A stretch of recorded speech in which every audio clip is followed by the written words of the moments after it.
Good morning from Rishikesh, India again. As you're going to notice in a second, I'm very hot and sweaty because monsoon season has just started. As you can see, that's Ma Ganga. Thank you, Nick. Ma Ganga behind me. Monsoon season just started, so it's a lot browner and higher than it has been recently. That's the famous Lakshman Jewel Bridge in the background. And the fact that I'm hot and sweaty is quite fitting because my today's interviewee is April Rosson, which you're going to meet in a second. And she asked me why on earth I call these sweaty gorilla interviews. And for those of you who remember, well, the Dr. Greg Emerson interviews, not particularly exciting. Treat the Cause interviews, well, Treat the Cause, as many of you know, doesn't exist anymore, only in spirit, not in a physical presence. But I did the first interview in Jersey, the island between England and France, and it was about the health benefits of being in a sauna. And I did the interview immediately after the sauna, so I was sweating like crazy, and as I am today, holding onto a gorilla tripod. So that's why I decided to go with the sweaty gorilla interviews. So let's, in the beautiful saffron-soaked luminous city of Rishikesh, meet today's guest, whose name is April Rosson, and we're going to talk a little bit about some scientific coherence between some of the more esoteric Vedantic science principles of Gemstones, Jyotish, meditation, Kriyas, and more modern day science, and look at the coherence, look at the coordination, look at the synchronization, look at the similarities and the links between the two of them, just at a very basic level. So before we start, April, who I introduced into the famous New Zealand song by Dragon, April Sun in Cuba. Hello. Can you tell us a little bit about where you're from, Sure. your background, and how on earth you end up in the luminous saffron-soaked city of, which we all love, Rishikesh? It's quite a long story, so I'll give you the short version. Yes, give us a short one. So I'm April, as Greg said. I'm from the UK, originally Cornwall, which is very south of the country, surrounded by water. Big connection to the land, a very energetic part of the UK to live in. You're very much at the mercy of the North Sea and the Atlantic, and that's really where my first interaction and understanding of energy came from.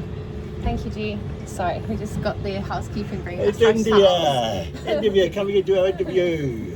Jai Shri Ram! Thank you, G. Thank you. Wait, there's more. No, it's okay. No, it's okay. No, we do later. Thank you so But much. thank you. So India. And this is one of the reasons that I live here now. Yeah.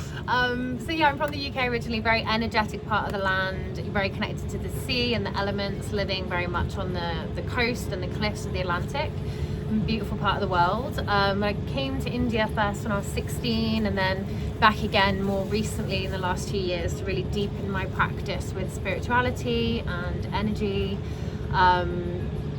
And that has more recently evolved into a really specific Vedantic practice that involves Kriya, which is very much an energetic body movement mixed with breath work, mantra, mudra, all the 8 limbs of yoga brought into one practice to really shift energetic blocks in the biocellular memory in the body. Anything else? Yeah, well, you have a science background. I do. We're both going to look at the scientific aspects. Both of the Vedantic is a 6,000-year-old science. Vedanta mapped the position of the planets 1,000 years at least before there was any telescopes. So they had it was an advanced civilization with an advanced scientific basis to its work, and this wisdom has been passed on for thousands of years. But April and I obviously both have a shared passion for Vedantic science and more modern science. So give us a little bit of your background in modern day science. Yeah, so I took a couple of years out between school and university and travelled and explored more spirituality, and then I kind of realised that I loved science, loved medicine, I loved the particularly understanding the neuro pathways and all the chemical pathways of science, and molecular cell biology was really my passion. So I went to uni to do biomedicine in my early 20s and loved it. Loved understanding all the connections and how it all worked and how everything talked to everything else. And that was really where my fascination with like the complexity and the intricacy of everything, because all of those networks that exist in humans exist in mammals and exist further than that. Like we look at plants, like it was crazy to me how widespread that was and how intricate it was beyond just, you know, the normal physiology of like the heart and the lungs and the bloodstream that we're taught, you know, in basic science. So that's really where my passion started for biomedicine. And then I left uni, traveled some more, came back to India some more, really went further into spirituality, but started working in pharmaceutical marketing and communications and learning how to take that really complex science and making it more simplified for clinicians. Not that you need the simplified science, but sometimes you do. And also for patients who had been recently diagnosed with diseases or not understanding their medication.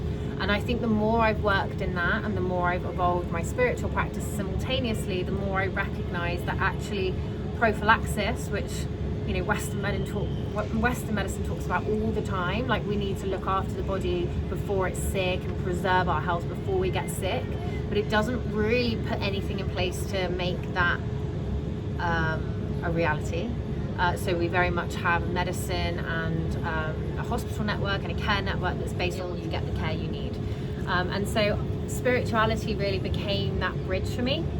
How do we get people to understand the body, move the body correctly, understand the power of the breath and how we can control things like depression, anxiety, stress with the breath, you know, that bridge between the parasympathetic and the sympathetic nervous system, and using that to control our emotion and control our overall feeling.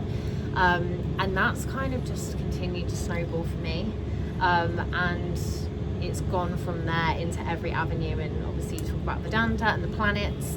And most recently, you and I have both been together on a training course here in India called Jyotish, which is the science of light, and that very much speaks to not only the planets and the energies they represent and how they interact with one another, but also how they interact with different body types. If you have more fiery body, maybe more earthy, more watery. Also how they interact with the planet's natural minerals and resources. So I think precious stones, gemstones, rocks, minerals, etc. we're going to come on to. But it's been a real eye-opener for just how vast the cosmos is and how interconnected everything is. I think we all have a great understanding of how the moon affects water and obviously women's cycles, etc. And I think Jyotish for me was understanding that the moon is one of 9 planets, and each one of those planets has a huge influence on much more than we realise. You cannot talk to any doctor or nurse or a staff member in an emergency department, because emergency departments require an enormous amount of people and specialists and allied staff to work properly. You cannot speak to any one of those people and not deny that the moon, which in Jyotish has a lot to do with the mind and emotions, that the moon does not dramatically affect attendance and need for emergency departments on the day of the full moon. And nobody around the world in any emergency department would deny that. So therefore, it's very, very difficult to say that the planet somehow, and maybe that's the rest of my life's work, is to have a look at how scientifically, and April and I are going to scratch the surface of that today, but that's really going to be mine and probably hers life work, looking at how that is explainable.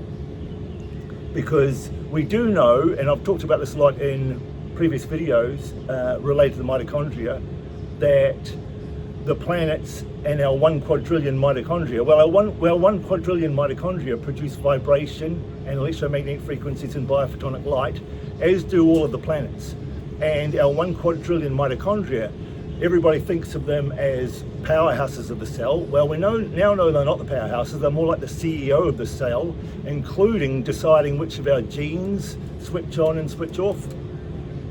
And we know that these 100 quadrillion mitochondria, of which many of them are concentrated in our pineal glands, because that's where the mitochondria release melatonin into our central spinal fluid to make us sleep at night. And as I've discussed in previous videos, the key thing to remember is that not only is melatonin produced in the pineal gland, but every mitochondria produces melatonin. It's been unchanged in 1.5 billion years and still does miraculous works in terms of not only sleep, but controlling our hormone status, and infection, helping run the immune system.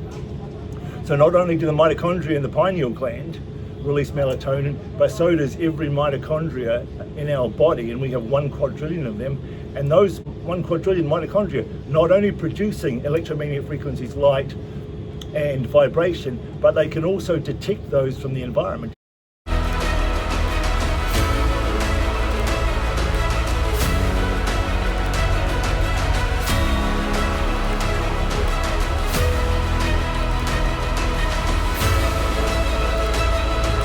Accepted that the universe and the planets, the electromagnetic frequencies, vibration and light from there reaches us. What we don't know yet is about the interaction between the two of those, but that's certainly what April and I are going to be looking at over the next part of our life. So this morning I worked on a framework to talk with April about, so it wasn't just spontaneous all over the place, which would be fitting for India and Rishikesh, because that's the beauty of this country, especially if you've driven on the road or crossed a bridge in India. So the framework is looking at how matter exists basically, and we're going to look at it from a perspective of an orchestra to start off with. And if any of you have seen the now kind of really popular video on YouTube where the singers from Heart did a tribute for Led Zeppelin. Did you see that video? I didn't, but I'm going to. Oh yeah, no, they do a version of Amazing. Stairway to Heaven, and the members of Led Zeppelin, Robert Plant, I think it's John Paul Jones is the bass player, and of course Jimmy Page were there, as was, and the Heart singers sang. John Bonham's son was on drums, which was beautiful, and then there was an escalation of complexity to the concert, and the ends with where we're going to end. We're going to start on our journey at vibration, and we're going to end at the quantum physics principle of coherence. And you can kind of see that in the concert, because as time went on, as the song progressed, more and more layers were added, and it ends up with a huge choir and great orchestra, and it's a phenomenal video if you haven't seen it yet. So the framework we're going to use is vibration, oscillation, frequency, resonance, synchronization and coherence. Now I'm going to start off by putting that into an orchestra analogy, and we could even almost use Ma Ganga as an analogy, but let's start off with the orchestra just so you understand where we're going. Everything vibrates. In fact, the science now suggests that the universe is vibration, that we're vibration, that everything is actually vibration, which is really interesting. But everything vibrates because everything is made up of atoms, which are made up of protons and electrons, and they move. Without movement, there is no life, and you have to have movement of protons and electrons to have life, including the movement of the protons and electrons in the mitochondria, as we've discussed before. And when they move, they cause a vibration. That's why everything starts off with a vibration. Then we've got oscillation. So if we put the vibration analogy into the orchestra analogy, the vibration is the instruments sitting there in the concert hall, and they all vibrate. Then we've got oscillation. Oscillation is movement. So then you get the people playing the instruments start to play the instruments. But of course you just can't have movement, you have to have frequency. Just like in frequency is how many things per second. So now you've got a guitar player with a guitar, and he's strumming the guitar with a certain frequency, just like waves are coming down the river in a certain frequency. And then you've got vibration, oscillation, frequency, and then you get resonance. And that's when the orchestra starts to coordinate the music rather than just sound coming out all over the place. Then we've got synchronization. So now all of the, not only am I coordinating playing the guitar, but all the instruments in the orchestra are coordinating, and then you get coherence. That means we're in the concept that the whole is greater than the sum of the parts. And we saw that the other day when April's partner Sandeep was taking us for our final yoga class, and we did some Kriya movements, and I'll put a clip in of us doing those Kriya movements, and there was some magic there. It wasn't just 20 people in a yoga hall moving. There was kind of this special spiritual feeling about the whole process. Enjoy the deliciousness of the pain that you feel, resistance, all the things that you can't quantify where that came from, and that's the coherence part. So we start off with vibration. Remember, coherence, and I put that in other videos, is like those flocks of birds or schools of fish which move as one despite there being hundreds or thousands in the group. So we start off with vibration, we end with the quantum physics principle of coherence, with the orchestra playing together, coordinated, and the whole is greater than the sum of the parts. That's a tough thing to say. The whole is greater than the sum of the parts. So we're now going to talk to April about where her interest in gemstones started, and we're going to have a look at how some of that works, because we know that gemstones, obviously like anything, vibrate, and we know that basically gemstones are a store of light, so they also reflect and release light. So let's talk about, first of all, where your interest from gemstones came, April, and how you use gemstones in your Jyotish practice. Okay, just a couple of points that came up for me when you were discussing Please. it. So when you talked about the mitochondria and how they, there's a lot of mitochondria or they combine in the pineal gland. Yes. And obviously the pineal gland is everything we talk about in yoga, the third eye, and kind of opening this space, moving energy up to this space, and I suppose putting a scientific lens on that rather than, a lot of people think, oh, your third eye, and it's this hippie phrase, but actually that's what we're encouraging, is for you to kind of bring energy, to bring awareness, to bring mostly awareness and your energy to this point, because by bringing it to this point and really opening that frontal cortex of the brain and channeling energy there, it allows us to start to look outside of the box, look outside of the social conditioning, use our critical thinking, use our imagination to almost access beyond what is directly in front of us. And human beings have a real habit of just accepting directly what is here in front of them and what they're being told from both sides as being the truth, which is absolutely wonderful when we want to be organized and control things and to live in a society where everybody has a rough agreement on how we should live. But we see it more and more now that the lack of critical thinking and the lack of awareness and consciousness of how you feel and how what you say and what you do impacts, sorry, I don't like cockroaches, impacts others. And it's really a more pivotal time now than ever with social media and AI and propaganda and all these ways that we're influenced to think a certain way, that we're able to access this pineal gland, this prefrontal cortex, to think for ourselves, to critically analyze and to interrogate the information that comes in, because without that we are really in danger of living more and more in silos, more and more in hate, and more in a kind of controlled manner. And who is it that's controlling kind of that collective thought and that collective consciousness? So I think that's just a really interesting point to bring in, is that energy concentrated here and the mitochondria concentrated here is for a reason, and just to maybe consider what that reason might be based on what I've just said. I want to say a couple of things to that, and as you can see, in fact, April and I are a great example of coherence, because the whole is going to be greater than the sum of the parts. But one of my key things I talk about is with the pineal gland, and when Vedanta and April say it's the third eye, that can't be disputed anymore. The pineal gland, which is about as deep in the brain as you can get, has now been shown to have light receptors. Well, what are the eye? What's the eye? Light receptors. And in fact, the pineal gland, and I talk a lot about how to detoxify the pineal gland, because if it's kind of your main antenna, you don't want it clogged up with microplastics and heavy metals and pesticides and things.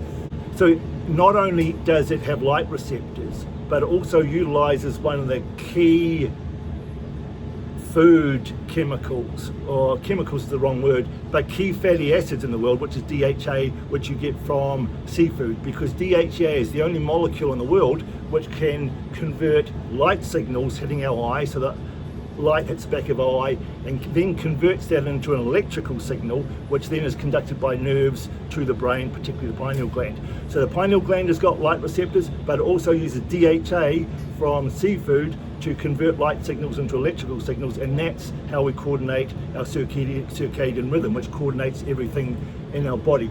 Okay, so we'll keep going, and April and I will try and make this slightly less than a 6-hour video, because both of us probably not going to be able to talk. I was going to say, there's something else about pineal gland I just want to bring up. But, also just around, so obviously, as we're all probably aware, ADHD and behavioural issues are on the rise in young children. There's actually been some amazing research that again looks at the activation of the pineal gland prematurely in children and babies. So, you know, historically, babies, children up to the age of sort of 6, 7 are not designed to have an awareness of kind of, they don't need to have fight or flight, because the parents are the ones that are protecting them and looking after them, and therefore there is no reason for them to need that activated, because the parents activate it and do it on behalf of the child.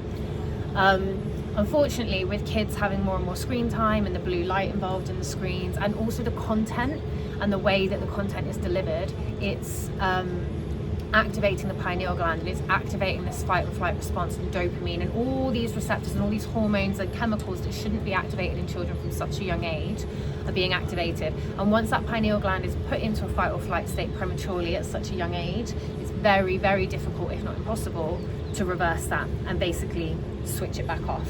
And so we're putting our babies and our children into fight or flight very young, and then the whole nervous system is grown and developed and built based on a state of fight or flight, which is not a state of equilibrium, it's a state of two extremes.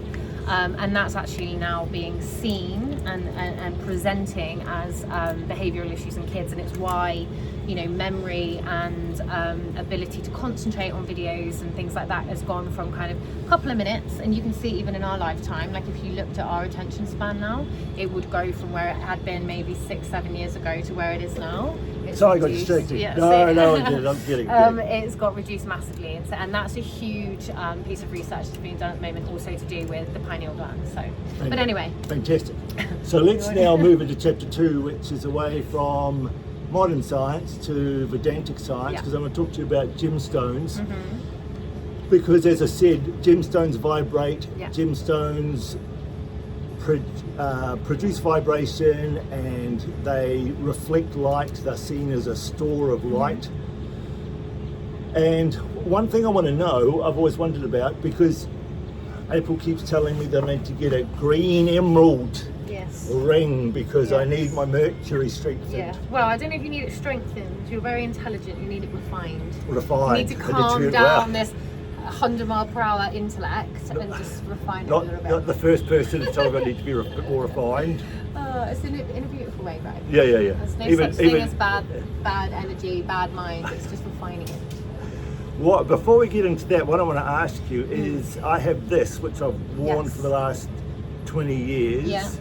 It's green jade? It's, otherwise known as Pounamu in New Zealand. And I got this from Garth Wilson in the South Island of New Zealand. And if you're ever around Greymouth, got to go and see Garth, because he makes the most incredible greenstone Pounamu carvings. And this one's, I was in my crazy horse period, where I was fascinated by crazy horse, and my Native American Indian period, and so he made me one specifically for me with an arrowhead on it.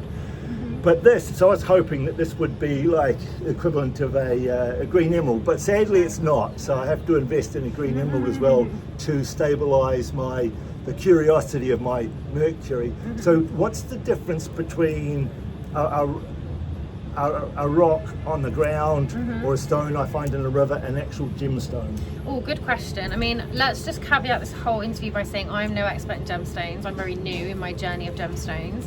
I'm definitely somebody who I have the science background, but my journey into spirituality and now gemstones is very much a felt experience. It's not something I have a very concrete scientific answer for, but it's definitely something felt, and I'll explain. If you'd rather not answer that question. No. I can go around what I. Okay, good. Yeah. My thoughts. So, gemstones, and when we're talking about gemstones, we're talking about precious stones. So diamonds, emeralds, rubies, sapphires, precious stones. And the reason they're precious is, it says it on the tin. They're rare. They take years and years to form. They require special conditions to form. Yes, they do. I'll go buy my diamonds. You can go and buy them on the shop. No, whereas semi-precious, so, I don't know, topaz, citrine, like the things that you find more readily maybe in costume jewellery or just gemstones we're used to seeing that are not super expensive and they're just easier to find. The difference being that precious gemstones take particular conditions and they're found in specific places. It takes a long time. A bit like oil and fossil fuels, infinite supply and we're running through them at a rate of knots. It's kind of the same with gemstones, and we've seen it with like the blood diamonds in Africa. Like anything that's a commodity makes it precious. And so that's probably the difference in practical terms between a precious gemstone and that. Okay. In terms of energetic, obviously I touched on the fact that it requires special conditions and they're found in certain places, usually very, very deep within a rock, a specific type of rock. They all grow in different rocks, and I won't get into that just now because I don't know all of the facts. But yeah, they grow very deep in a rock, and so you can have a piece of rock that's maybe like this big. Right in the center of it, you'll have the purest of emerald, let's say, because it's right in the middle of the rock where it's the most pure form of energy. It has the least kind of abrasion and disruption from any external surface or external influence. And then as you come out, that energy remains, but it gets lesser and lesser and dissipates. How about the lotus plant? Does it have an analogy with the lotus plant, which is grows in the dark, formed in the dark in the mud, and then comes up the light. and then comes towards the light when it gets there. It's have a self-cleaning mechanism, and it's perfectly clean when it gets to the surface. Well, that's the thing with these precious gemstones. They don't get to the surface. They're dug up by us. Okay. And so I think that's the other thing of note is a lotus is something that obviously starts off in a seed and it has everything it needs there to grow and germinate and become what it needs to be. Gemstones are the same, but almost the reverse. So they don't grow towards the light. They almost draw the light and draw the energy into them. And that's actually what's interesting about why we say, okay, you need an emerald for your Mercury to support your mind. It's not because it's growing outwards and getting bigger and better. It's actually because it's drawing the energy in that it needs and bringing it into it. So I would say that's where we're saying wear that emerald and draw the energy in that's needed to help refine the system. Okay. Another thing I find fascinating is that ultimately, because gold and silver we know are definitely formed from stardust. Ultimately, any stone in the ground is going to be formed from stardust because the earth probably condensed itself, according to science, from dust, from interplanetary dust. So everything has probably come from stardust, but I love the story of gold in particular being very rare stardust, in which case then the whole concept that gemstones are stored light, because the difference between planets, as everybody knows, planets and stars, planet Earth and the moon don't produce any light. They reflect the light of the sun, and the sun is our giant star. So stars produce their own light, and therefore if gemstones and precious metals have come from stardust, therefore they're basically releasing starlight. Yes. Beautiful. Isn't that amazing? That is beautiful. It's amazing. That's why gold's so beautiful. beautiful. Did I say something beautiful? You did. Oh, wow. And I'm fully adorned in gold, so I agree with you. I love gold. Because gold is a big part of the gemstone processes, and not only is there a gemstone recommendation, Jyotish, but it's also a precious metal. Yes. Okay, keep going. I'll shut up now. Do you have a specific question for me to keep going No, with? I just want to talk about the individual gemstones and what we use them for in Jyotish. Okay. So let's go with the planets. So we'll start off with the sun, which is obviously the center of the universe. All the planets, everything moves around it. It gives life to everything through the energy that it emits. And the precious stone associated with the sun is ruby. And by wearing a ruby, you are enlivening the qualities of the sun. And so that's dynamism, it's power, it's refinement, it's an ability to lead, it's an ability to give energy and to really move in the world with power and confidence, and I mean really a quality of leadership and refined power. And I say that in a refined power because I think nowadays sometimes we conflate power with a negative connotation, and it's not at all. It's just power to take the affirmative right action to do. Some beautiful butterflies have been hanging around here. So they're here now. It might come. So I have a thing with butterflies. I got yeah, distracted. they're beautiful. There's lots of them here too. So that's the sun. If we go to the moon,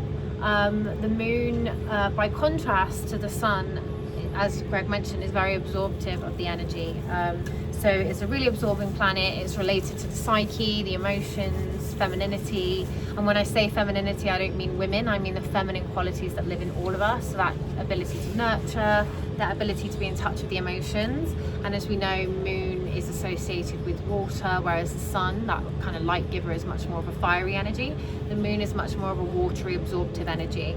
However, it also has solar properties in that it behaves like the sun in certain instances and has that power.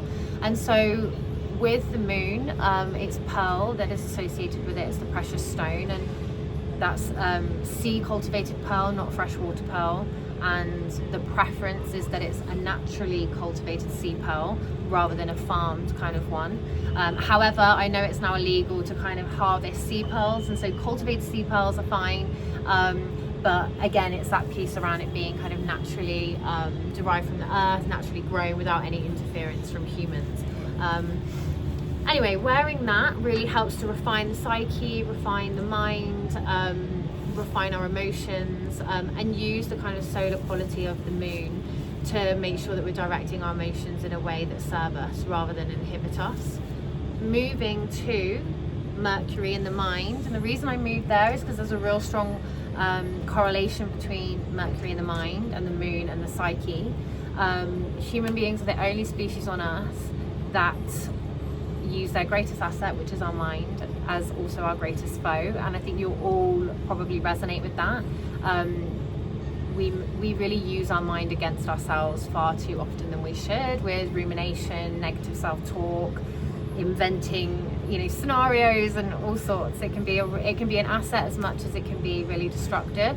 And so ensuring that not only the intellect is refined, and what I mean by that is we talk a lot in Vedic astrology about correcting the intellect. And again, as a human species, we're very, very good at a collective thought, at all agreeing with one another as being part of the gang, and often what we think is our own thinking and our own belief system and our own thoughts is just accumulated from society, from culture, and other people's opinions essentially. And so refining the intellect is really going inward, getting connected with our psyche, getting connected with our emotions, and knowing what's actually ours, what's our opinion, what's our thought, connecting that with the intellect and refining it so that we really are speaking our own truth and not just reverberating the truth of others. So bringing the mind and the psyche together to work in unison is really powerful. And as we mentioned, it's emerald for your mind. Yep. Moving on. Let's take a we'll just come and introduce Sandeep, Emma's partner, who took us for our final yoga and kriya session at the end of our course, and it was a very powerful thing. Sandeep, Yes. Sandeep's was a real benefit in our classes with his knowledge of Jyotish and his ability to lead yoga. Is a very great yoga instructor. So Sandeep's just coming back after some work downstairs. We'll keep going. So thanks for all your work on the course, Sandeep. Where are we at? Mars. Yeah. So Mars, red coral.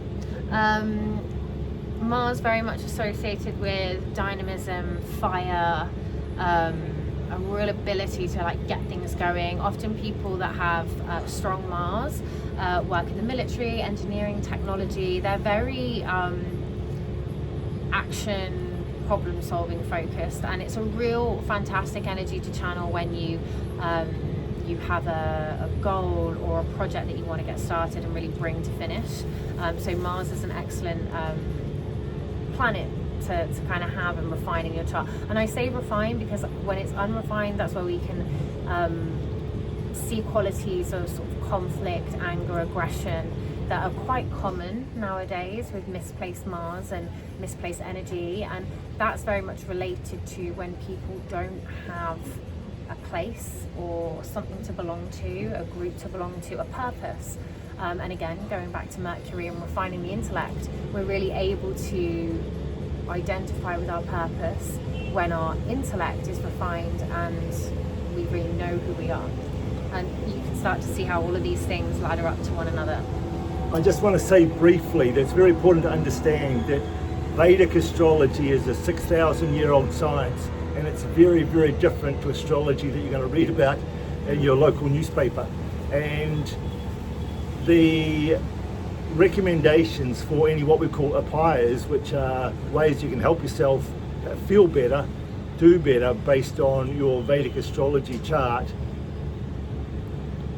are based upon the chart reading and what your sign is in more modern astrology may be very different to what it is in Vedic astrology because it's based on a very different system. So very important that if your April's information is really good, but you really don't want to utilize it without getting a formal Vedic astrology reading, because it's going to be very different to what you get from modern day astrology. Very different. This is a 6,000-year-old science based on Vedic measurement of the planetary movements.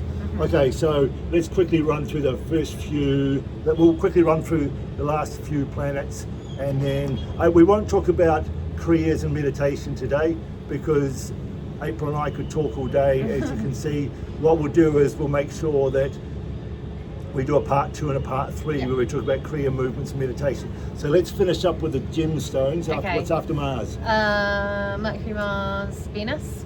Venus, the planet of beauty, art, again, lots of femininity traveled through Venus. Venus is a wonderful planet for really bringing you into a heart space, so it's associated with gratitude and all the beautiful things in life, opening you up to the artistic side of you, the feminine side of you, and really gratitude for all that is and all that you have. And that's diamond, as it would be. If we're thinking about beauty and exuberance and luxury, that's Venus and diamond.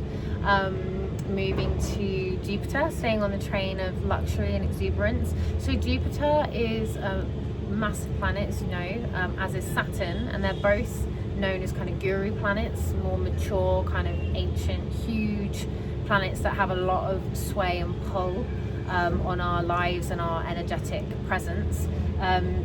However, I think it's Jupiter that's hollow, it's very gaseous, and Saturn's more solid. Is that right? I think they're both very gaseous. Well, one of them is slightly hollow, and I the think other Jupiter is the hollow as an one. Anne said, you can't stand on Jupiter because you'll fall straight through it. There you go. He's more sciencey than I am. I'm more spiritual.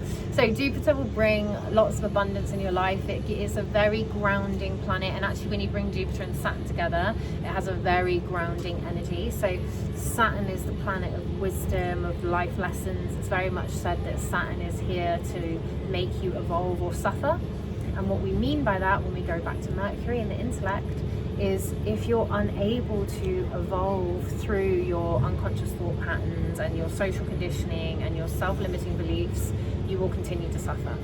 And as human beings, we like to avoid suffering, we like to avoid pain, and often the only way through the fire is through the fire. So to come out the other end, you have to kind of walk through the fire, walk through the pain, like go deep, feel the emotions, go into the things and the places you don't want to go into, to come out the other side liberated and free, with that intellect corrected and with that wisdom refined to be true wisdom and not just a story you've picked up from somebody else. That's very much Saturn, and as I said, works very closely with Jupiter in terms of grounding you. Jupiter's much softer than Saturn in that it doesn't want to teach you these life lessons and force you to kind of walk through the fire. It just wants to show you, by aligning with your true purpose, your true intellect, your true nature, all that is meant for you will come in abundance and kind of arrive at your doorstep. And actually, that's something I've noticed on my path. I don't know about you, Greg, but the more I begin to surrender and trust and just remove this lack mindset, remove this feeling of I have to make everything happen and work really hard, and like free will is kind of all there is. The more I realize that there is free will, but it's actually interacting with a predetermined kind of destiny, if you like.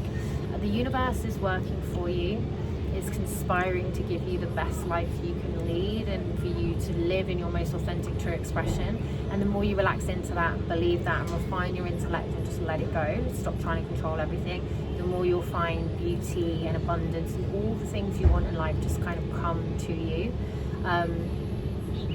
The kind of frequency we vibrate at is the frequency of what we attract to us, and Jupiter is very much about that. I think that might be other planets. Okay, good. Now remember, it's very important to interpret and translate what April's just said through the system that we began about. Look how sweaty. I know, I keep bringing my hair but it's sticking to my back. It's so hot. So hot here. So interpret that information through the system that I talked about at the start. Remember that everything starts with vibration. The whole universe starts with vibration, ends with coherence through frequency and resonance. So those gemstones start with vibration. They produce light, they produce wavelength electromagnetic frequencies, and they end with coherence. So you can put all that information April's just given us through that system of vibration through the coherence. Last two things, April, is you've got a couple of examples of gemstones that you wear. Show us. I'm wearing an emerald. That's this one here, and I'm wearing it on my little finger because this is the finger that's associated with Mercury. On the right hand is the external expression to the world, the left hand is inward. And so for me, I'm wearing it on the right because I want to be able to use my intellect to communicate with the world and educate the world and support the world to refine their own intellect, so it's on this hand. And then this one is citrine, so this is a semi-precious version of yellow sapphire, which is for Jupiter. I actually don't wear this for Vedic Astrology, I just wear it because I like it. But that's allowed. That's allowed. That's allowed. But if you were to wear a citrine or a yellow sapphire for Jupiter, it would normally be on the index finger. And you don't have any on yet, do you? No, I do. I have a blue sapphire on. Oh, you do? Yes, for my Saturn. For your Saturn. Which I think you've told me is probably not a good idea. No. That was with a very early Vedic reading I had. Yeah, it's on my silver chain. Yeah, I mentioned Saturn is, of all will suffer, is an extremely intense planet. Beautiful planet, wonderful planet, but it requires a lot of maturity. And what we mean by maturity is, if you just go and put on a blue sapphire and you've never done any meditation, you've never done any of the work we've talked about to refine the intellect and really bring you into a state of surrender and trust and an ability to see the things you don't want to see and move through them, it's just going to give you self-doubt, a lot of critical thinking of self. And so you really don't want to invite that in until you have the maturity to kind of understand that it's trying to teach you a lesson. It's just going to make you feel a bit crap about yourself. So no, I'm okay from that perspective because I'm a long way down that journey. I think people felt that the original interpretation wasn't correct, and I don't need. I've got a lot of Saturn already. I've got a lot of Shiva. I'm very at home in the aesthetic, sitting on the mountain meditating with a triumph tiger beside him. And then maybe some other areas like Venus where I might need more strengthening. And you do have that ability in Saturn, but I hope you don't mind me saying, you can edit that out if you do. There is also a part of you that can be very self-critical and self-doubting. And so I feel like maybe if you try not wearing the blue sapphire for a bit, you can just see how that energy shifts within you. And if you're less critical of yourself. Last thing, April, is people are interested in this. Where can they get hold of you? They want to talk to you further more about, or talk to you about gemstones, or because I know that you have a business now with gemstones and you do Jyotish readings. I do. Where can some people get hold of you? To find out more about the whole thing. You can get hold of me at April.Rosson. You're going to link my name, right? I can do that. ROSSON @gmail.com. Or you can find me on Instagram, which is april.in.sadhana, SADHANA. And I will be more than happy to answer any questions, talk to you about Jyotish, give you a Jyotish reading, talk to you about your gemstones, any of the other upayas, Kriya meditation we haven't spoken to, but I'm also happy to speak about that if you reach out. That's going to be part 2 and part Yeah, 3 because April and I will cross paths a lot in the future. In fact, April's currently has a business in Rishikesh that she kind of coordinates with in terms of gemstones and jewelry and meditation aids, and I'll be doing some work with that company as well, so we're going to have that shared together. April, thank you so much for your time. I know you're leaving somewhere. I know we're going together. We're going to look at some properties in Rishikesh for a dentist friend of ours who wants to open up a dental clinic for some of the people in Rishikesh who can't afford normal dental care, which I think is fantastic. So that's what we're going out to do this afternoon. Thank you everybody for your time and attention. I hope you enjoyed it. If you got something out of it, make sure you like the video and you can share it with people who might need some of this information. Otherwise, peace and love from me as usual. Don't give up. April? Thank you for having me on, Greg. And yeah, don't give up. There is always light at the end of the tunnel. Be the lotus flower. And I think this is the last of the series of videos from Rishikesh, although I'll be back early next year with both my daughters who want to come and have a look where their dad hangs out now, which I'm so excited to be able to expose them to this part of the world. So I'll be back then and I'll do some more videos then from Rishikesh. See you next time. Thanks for watching. Bye.